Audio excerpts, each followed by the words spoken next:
Bhavs, I'll start with you, brother. You're the winner. You're the victorious at Stamford Bridge. Talk to me. How you feeling, man? First leg, you've got the win. You're going into the Emirates with the upper hand, and I don't know if you agree, but I don't really feel like you even come out of second gear, to be honest. How you feeling? No, I don't think we were amazing in the game, to be honest. We had some decent spells and some decent tactics in that first half, but we should have came out of that game with at least like a two goal lead. The 2 goals that we conceded are so avoidable. So I'm actually more annoyed than anything else. Like, obviously, I'm happy with the result, and I know that at the Emirates are the major favourites, but when you see that Chelsea lineup and the players that you were missing, I think we could have put the foot on the pedal, scored a few more goals, and we had those chances right towards the second half after we made it 3-1, and I'm thinking like kill the game here. Yeah. But I'm still fairly confident because at the Emirates we've not lost a single time this season, and you're gonna have to come in there and beat us. So I don't expect that to happen, even if you got your full players available, because we are very strong right now as well. Players are returning. And yeah, I think it's going to be a very good second leg, but his first leg I expected slightly better in terms of our finishing. Apart from that, you take the win. It's a 1 goal lead. It is what it is. 2 goals are very annoying, especially that second one. But it is what it is, man. We've got the job done, and that's what that matters. Yeah, some people say that this is not a good result for both teams because Chelsea obviously lost. So, I mean, that can never be painted as a good result at home as well. But then under the circumstances, maybe you guys feel like you should have done better. You should have put the game or the tie to bed, so maybe you could rotate and change it up in the second leg. Are you underwhelmed? Not underwhelmed. Are you disappointed with the result? I think if I had left the game at 3-1, I would have been happy enough. 2 goals is enough. But that 1 goal lead now, and the way that we conceded that goal as well, when we were cruising in that game, we had chances to kill it and make it 4-1, that's where it gets annoying. And letting Garnacho score against you twice as well doesn't really help, to be honest. So, yeah, the player scoring pissed me off, and then just in general, just like the way we slacked off towards the end. But we'll still get through to the final in my eyes because of the players we got coming back and how strong we are at home regardless. So, still, obviously, all the power in our hands, but just feel like if we could just score 1 more goal in that game, made it 4-1, then I would have been super happy for the second leg, and you could have tried something different as well. From my perspective, before the other boys jump in, I feel like we were back on the training wheels again. Do you know what I mean? I feel like we were back with the tricycle. We were riding a bike in big games at home, and then we went back to the tricycle. I'm looking at the centre backs, especially. Our build-up play was horrendous, and the new manager almost was finding out the hard way how and why Maresca has maybe asked Sanchez to go long more often. Obviously, that's very difficult to do in this game when you've got Guiu up front versus Gabriel and Saliba, which is the big mismatch you'll see for Chelsea all season in terms of positions versus an opposition team. But like we playing out from the back naively with Fofana as a middle centre back. You've obviously got Chalobah on the right side, but Fofana can't play in the middle of a defence and play out from the back. We were struggling the whole game. I mean, we were dead after 7 minutes with that set piece. You're in a London derby, first leg, the crowd are trying to get up, the atmosphere is meant to be on something, and you concede that early in, you just kick the stuff out of everybody in the stadium. And a set piece, I don't know how you guys feel, but I feel like people within the Premier League need to get more creative in terms of how to defend set pieces from Arsenal, because I don't understand how we're still crowding boxes. We're not at least throwing people forward to try and make it a 5v4. I said in my review, why not throw some people forward? You're not going to be able to defend man for man. Make it a 5v4, something, and open up the space in the box. Make it clearer so Sanchez can come out and claim, so he can come out and catch or whatever. Take bodies out of the box. Force Arsenal to say, you know what? We're going to have to leave 5 or 4 back there because Chelsea have left 3 or 4 up there. Do something different. If you still concede, fair enough. You know, at least then you've tried something different. But to continue to keep seeing Arsenal score the same type of goals week in, week out from these set pieces and nobody has an answer, it's incredibly frustrating, man. 7 minutes in, they killed the... Did you see Trossard, though? Did you see Trossard? Yeah, he kind of low-key pushed... Do you think it's a foul? I want to say it's a foul because I think the defender, was it Fofana? He was pushing him as well. But he's clever, though, isn't it? Like, the smallest guy, nobody's paying attention to the smallest guy. I said the same, Saeed. I said the same. When we done the mob, I said the same thing. Yeah. They didn't want to know. They didn't want to know. But there was a push from Trossard. Yeah. So you got to be. You could even argue the offside behind the keeper as well.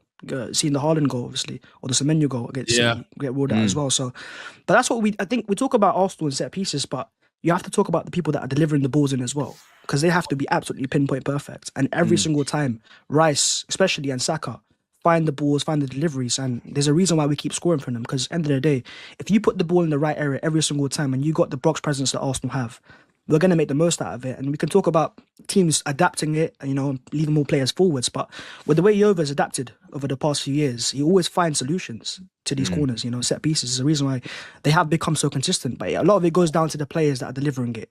If you don't have the quality of Declan Rice there, you're not going to get those goals either. So as much as teams can try to change up a little bit, there's only so much you can do when the ball and delivery is perfect every single time, right bang on the money, and you've got Gabriel on the box as well, because teams just fear it. You've got a defender that is so good inside that box, that's always going to dominate, get first contact, and he should have scored yesterday, Gabriel, as well. He had a very good chance in that second half, but again, Rice delivery, perfect again and again. Yeah, I mean, I'm not making no excuses. Some people will say, you know, maybe we were hard done by some of the decisions. I didn't even address it in my review because I was just focused on what we were doing wrong. And I know a lot of people will say, yes, we're missing 3 key players in James and Palmer and Caicedo. But I still look at our team and I say, right, there's a lot of guys that usually start. Neto usually starts. Estevar, everybody wants to start. João Pedro usually starts. Enzo Fernandez usually starts. 3 out of the 4 defenders in the back 4 usually start. The goalkeeper. So it's like, I hear it. There's some key players missing, but that's not an excuse. And I referenced, I was talking about it on Rematch earlier this week with Liaz. I watched Chelsea in Munich. No Terry, no Raul Morales, no Ramirez, no Ivanovic, like no key players in certain positions. You still got to do what you need to do. You can't just make excuses and say, oh, well, we can't compete, or we're happy to lose, or we're happy to narrowly escape with a 1-goal deficit. I'm like, this is not the mentality to be taken forward with a top club going up against your rivals who are top of the Premier League, looking like they're now trying to do up a cup league double on your head top. It's like, where's the pride? Where's the self-respect? It's crazy to me that people are just lying down and taking this like as if it's good enough. But yeah, for me, I'm just frustrated because even though it's in isolation, yes, it's a new manager, it's a new team, not a new team, it's a new manager, and it's maybe a little bit of a depleted team in some positions, but I'm just snowballing and I'm looking at the record against Arsenal for the last 8 years at home, and it's painful. Absolutely painful. They're literally dog walking us, bro. Yeah, absolutely, bro. It's amazing, bro. I didn't grow up on this, you know. I didn't grow up on that either. That's why I like it so much, because I grew up on the 6-0s. So this feels nice. Us, bro. Stamford Bridge is a way that you look forward to nowadays. But to be fair, even over the past few years, you have caused us problems there. There's games that you should have won, but we just find a way, you know. We've got confidence there. And has Arteta ever lost at Stamford Bridge? I can't think of a single occasion, to be honest. Even the analysis afterwards is becoming patronising, bro. Like, oh, you gave it your best shot. It's okay. Don't dare, little one. Piss off. The manager, innit? So that's because it's early on in Liam Rosinia's tenure that you're going to hear them sort of words, because it's like the expectation isn't there. You feel me? And Arsenal, they are the better team. Like, as much as Chelsea fans don't want to hear it, but Arsenal's a bigger team right now than Chelsea. You know what I mean? I know in terms of trophies, they're not at your level, but in terms of where they are this season, you're playing against the leading, you know, the leaders right now in the league that are doing well. That was a game we had to win. So, say that again? That was a game we had to win. And it's because even our record in semi-finals has been abysmal. I think that's the first time in 4 semi-finals Arsenal have actually won a game of football. Because you had the Champions League last year and you've had the Carabao Cup before in the same year as well. So it was time to go out there, and when you see Chelsea's lineup and you see the players they're missing, we had to win the game.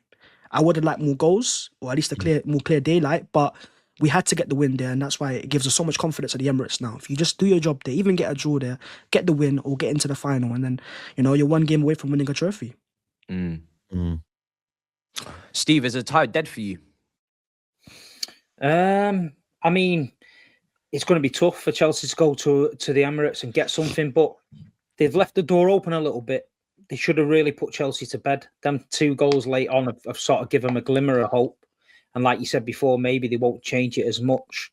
So I wouldn't say it's dead, but it's going to be very, very tough. And like you say, Arsenal playing well at the minute.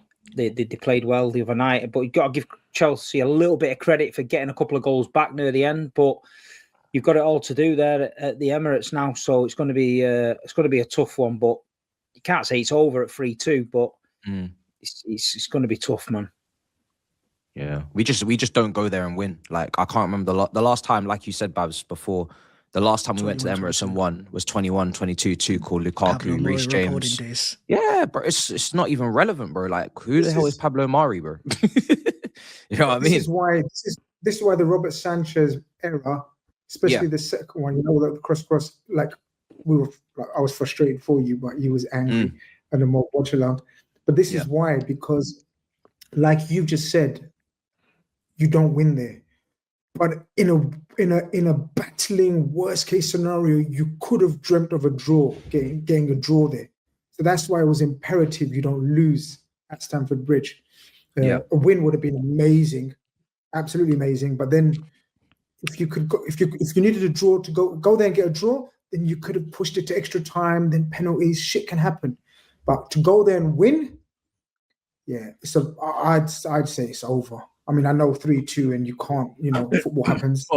But it'll be shock. It'll be one of the shocks of the season if you go there and turn them over, especially in their current predicament.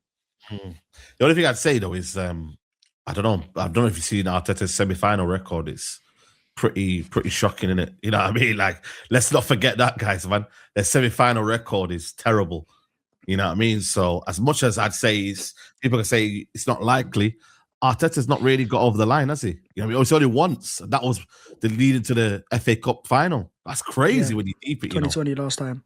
2020. All it takes is one Chelsea, Chelsea to take the early lead at the Emirates. Yeah, and that's comes back onto us. Yeah, but I think because of the firepower we have available to ourselves now, I know we've got all our attackers available. We'll have enough to go and score a goal as well. And we don't lose at the Emirates either. I think we've not lost a game there since March 2025. And not a game there this season either. So that's what we're relying on. But that's why I'm so annoyed that we conceded that second Garnacho goal. Should not allow that to happen. It's a corner, it's a set piece, it's the basics. You get out of that situation with a 2-goal lead, and now you can rest players. Yeah, he was crowded out like crazy then. But then again, that's what you're going to get from Kepa. You're not going to get that David Raya. But obviously it worked in our favour for the Chelsea goalkeeper because that was a starting keeper. And I think Grizz is right. That mistake kind of killed the tie in my eyes. If you had a chance, you had to keep the game at 1-0. Because Arsenal at home, as good as we are, we haven't killed teams off either. You look at the Liverpool game, the City game, there's games where Arsenal can, really go for it. And even against Palace to get to the stage, we were waiting in that game. We had all those chances, and then obviously Guehi equalises right towards the end. So Chelsea have got a chance. It's not that they don't. When we could concede the goal there, but because we have the firepower and the players back and the defence and obviously the set pieces, all it takes is one set piece nowadays, and Arsenal got a chance to go through.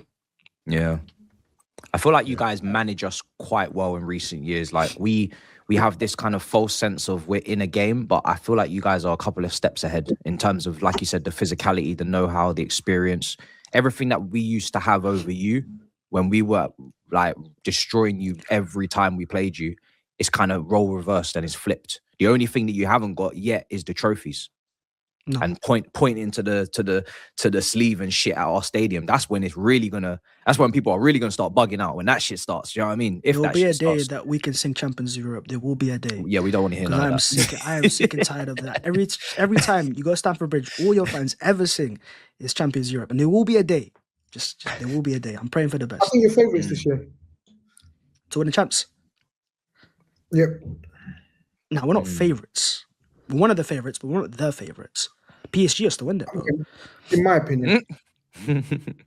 No, obviously, we are one of the best teams in this competition. We beat Bayern Munich as well, but let's see if we can get over the line this year. Let's get one trophy at a time, bro. Well, I'm hearing quadruple talk already. I want just one piece of silverware. And it can't just be the Carabao Cup. It needs to be the Premier League, and then we'll talk about the Champions League. But we will win the Champions League one day, and we're gonna sing Champions Europe. We are that, so we'll get there.